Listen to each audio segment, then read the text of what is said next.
그다음에 제가 사실은 제일 아마 평생 그 변비 때문에 사람이 죽을 수도 있다는 걸 처음 안 케이스인데, 저도 그게 그렇게 심각한 병인 줄은 몰랐는데, 제가 전공의 때 밤에 거의 밤 12시, 1시에 올라온 젊은 남자분이에요. 한 20대 후반 된 것 같은데 변을 못 봤다고 응급실에 왔다는 거예요. 그런데 말이 이상하잖아요. 변을 못 봤는데 얼마나 못 봤으면 응급실 통해서 왔는지. 근데 이미 이 환자는 응급실에서 올라왔을 때 숨이 잘 안 쉬져요. 그러니까 의식이 약간 멘탈 상태가 떨어진 상태예요. 그러니까 그만큼 심각하게 된 거죠.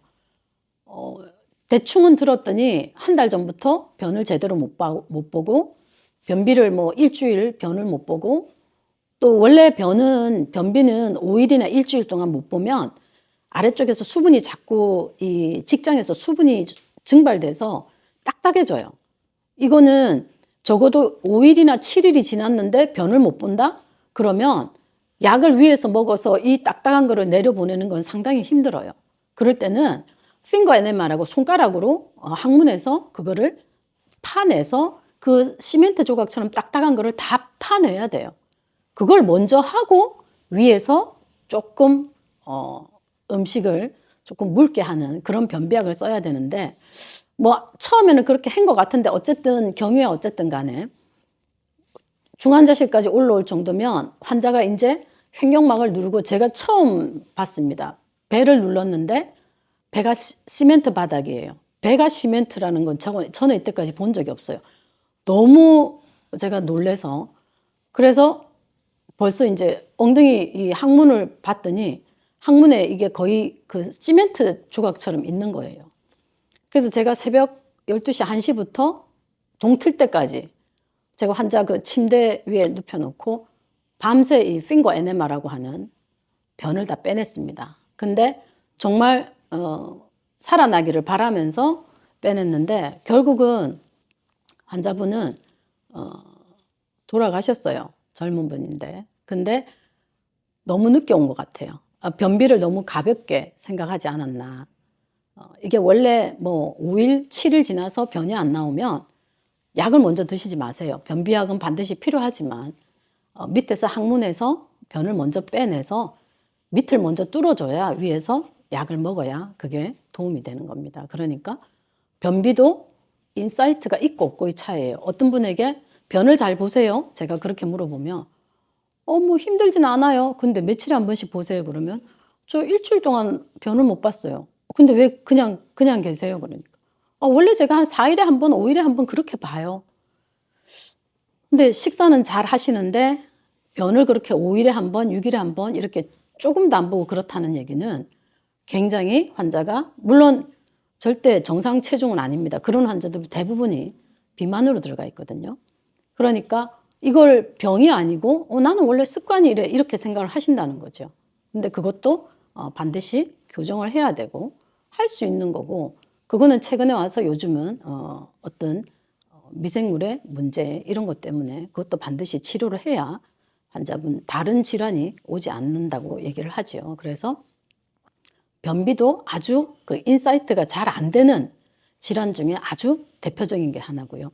최근에 제가 85세 어르신을 경험한 얘기를 해보면, 이게 불면이 이렇게 연세 드신 분한테 힘들게 몸 상태를 이렇게 밸런스를 깨트리는지, 저는 사실 잠을 못 자는 걸 환자분이 이제, 저도 이게 인사이트가, 제가 이제 잘 자니까 뭐 다른 사람은 다 당연히 그렇게 12시부터 뭐 6시, 7시까지는 항상 자겠지 이런 생각을 한 것에 대해서 제가 사실 10년 전부터 알고는 좀 환자분들에게는 좀 미안함을 느꼈는데, 그래서 이제는 물어봅니다. 수면은 어떠신가요? 이렇게 물어보는데, 건강의 수면이 굉장히 중요합니다. 환자분들이 연세가 드실수록 아무 일도 없는데 자꾸 잠을 못 주무신다 그러고, 잠을 못 주무시고 나면 하루 이틀은 괜찮은데 고혈압, 당뇨병이 있는 환자는 잠을 못 자면서 환자의 혈압의 그 긴장도가 올라가지요. 혈관의 긴장도가 올라가고 심장 박동도 긴장한 상태고, 밤새 잠을 못 자니까 흥분한 상태고, 어르신이 본인이 잠 오는 약을 정확하게 쓰는지를 잘 인지를 못한 상태에서 아마 잠을 좀 못 잔다 아니면 예민하다 하셔서 다른 병원에서 이 잠 오는 약을 썼나 봐요. 이게 우울증 계열의 약을 좀 한 2알을 쓰다가 이제 저희 병원을 고혈압 때문에 옮기신다고 옮기셨는데 약이 이제 좀 제가 어르신이 좀 약이 많은 것 같아서 이제 뭐 이런 검사 저런 검사하면서 잠을 못 주무세요. 그러니까 아 나는 너무 잘 잔다 그러셔서 그 잠 오는 약을 좀 뺐어요. 그랬더니 빼면서 제가 그럼 이거 좀 빼도 될까요? 그랬더니 아 그거 빼시라고 나는 잠도 잘 자는데 왜 그 약을 넣었는지 모르겠다 이러셨는데 이분이 그 약을 빼고 딱 5일 일주일은 잘 지냈다고 하세요. 그런데 4일 지나서 몸이 붓고 하지 부종이 생기고 숨이 차서 오셨어요. 검사를 했는데 아무 문제가 없어요. 다 괜찮은데 그럼 결국은 뭐냐? 잠을 못 자면서 기존에 가지고 있던 고혈압, 오랜 기간에 있는 고혈압으로 인해서 심장 기능이 떨어지는 거예요. 그러니까 밤새 본인은 약으로 인해서 잠을 그동안 잘 주무셨는데 약을 뺐더니 한 4일 동안 뜬 눈으로 막 세우고 나니까 그다음부터는 모든 몸의 균형이 다 무너지는 거죠. 그래서 아 어르신이 원래 이 약을 조금 그랬더니 이제 옆에 할머니께서 워낙 예민해서 잠은 잘 자야 되는데 그래서 약을 아마 넣었나 보다. 그래서 아 제가 이 나이 되도록 이렇게 어르신들에 있어서 잠이 이렇게 중요한 거는 저도 죄송합니다. 그러면서 다시 그 우울증 약으로 되어 있는 거를 이제 우울증은 아니지만 어쨌든 일단 약은 쓰고 다음에는 이제 제가 신경정신과에 수면 하시는 분에게 이제 의뢰를 드릴 예정입니다.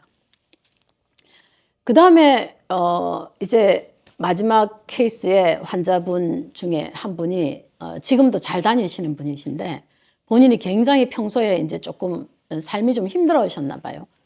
그런데 워낙 이제 올 때 저는 이제 고혈압, 당뇨병, 혈압, 혈당 조절 못하면 이제 좀 야단을 치다 보니 살면서 자기한테 야단치는 사람이 없는데 병원에만 오면 이제 야단치고 이러니까 그날도 계속 힘들었는데 아마 이제 조금 삶을 마감하려고 이제 나가는 길이었나 봐요. 나가는 길에 이 여자분이 50대 되시는데 아 그래도 내가 마지막으로 우리 원장님 한번 얼굴은 보고 가야지 하고 저한테 오신 거예요.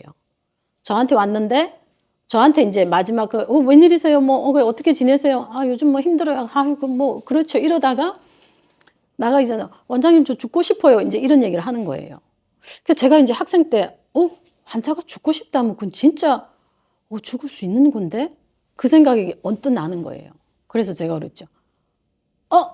왜요? 언제부터 드셨는데? 그러니까 항상 좀 뭐 이렇게 하고 힘들었는데 오늘은 그냥 죽고 싶은 생각이 들어요. 이래서 제가 환자분께 잠시 계세요? 이러고는 제가 후배한테 전화를 했습니다. 정신과 후배한테 이 환자분 내가 지금 보낼 테니까 좀 봐주라.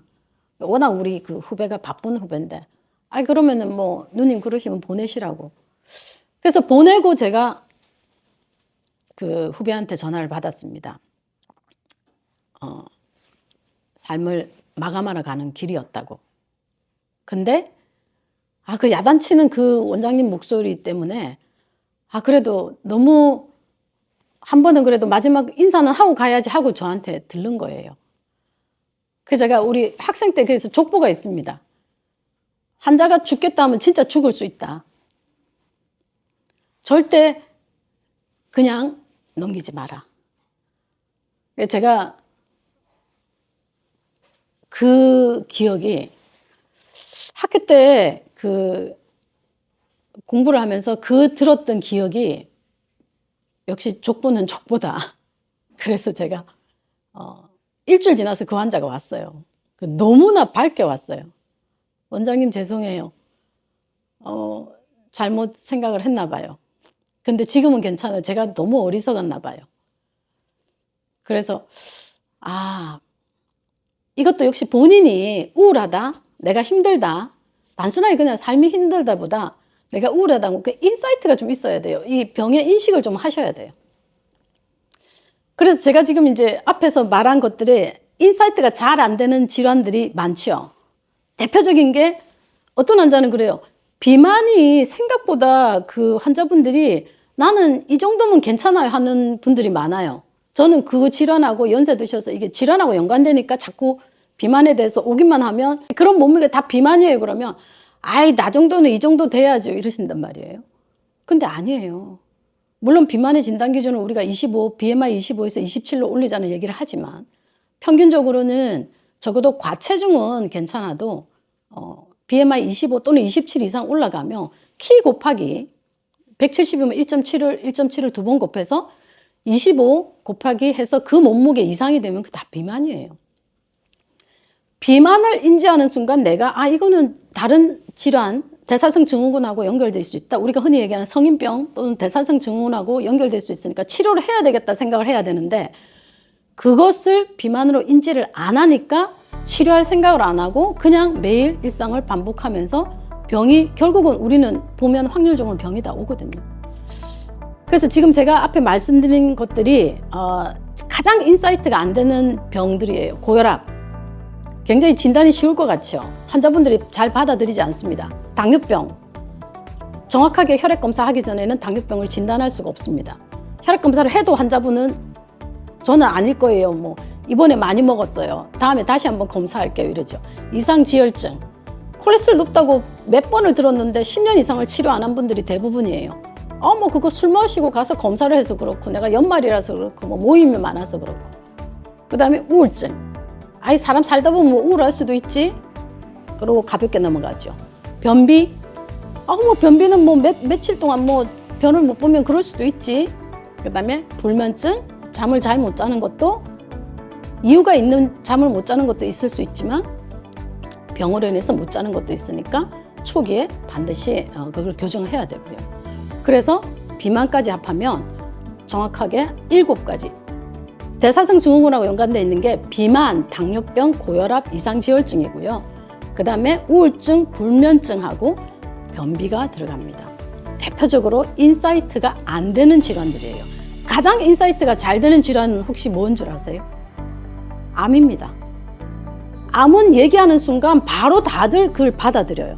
생활 습관을 다 바꿀 생각을 하죠. 당장 내가 뭘 해야 될지를 다 생각하죠. 근데 이런 만성질환들은 아무리 여러 번 얘기를 해도 와닿지가 않습니다.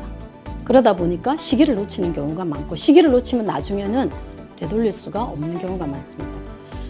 그래서 제가 이때까지 지나오면서 환자들로부터 받은 그 질환을 치료하다 보니 환자분들이 생각보다 인사이트, 병식을 많이 안 가지고 있구나. 그래서 오실 때마다 환자분 당뇨병이에요. 고혈압 약 쓰고 있어요. 이상지혈증 약 쓰고 있습니다. 환자분 체중이 많이 증가해서 비만입니다. 변비 치료는 하셔야 돼요. 잠은 잘 주무셔야 돼요. 자꾸 이런 얘기를 하는 이유가 본인이 병식이 되어야, 인사이트가 있어야 그 다음에 치료를 나갈 수가 있습니다. 치료를 잘할 수가 있습니다. 그래서 오늘은 제가 올해 가장 큰 화두는 내 몸에 대해서 병이 없는 분들은 내가 정말 없는지를 확인하시고 있는 분들은 병에 있는 것에 대해서 정확하게 인지를 하시고 정확한 치료를 하시는 게 여러분들 건강해지키는 길이라는 걸 말씀드리면서 다음번에는 이 병식이 가장 없는 질환들, 이 인사이트가 없는 질환들을 가장 정확하게 진단하는 방법이 뭔지에 대해서 말씀을 드리겠습니다.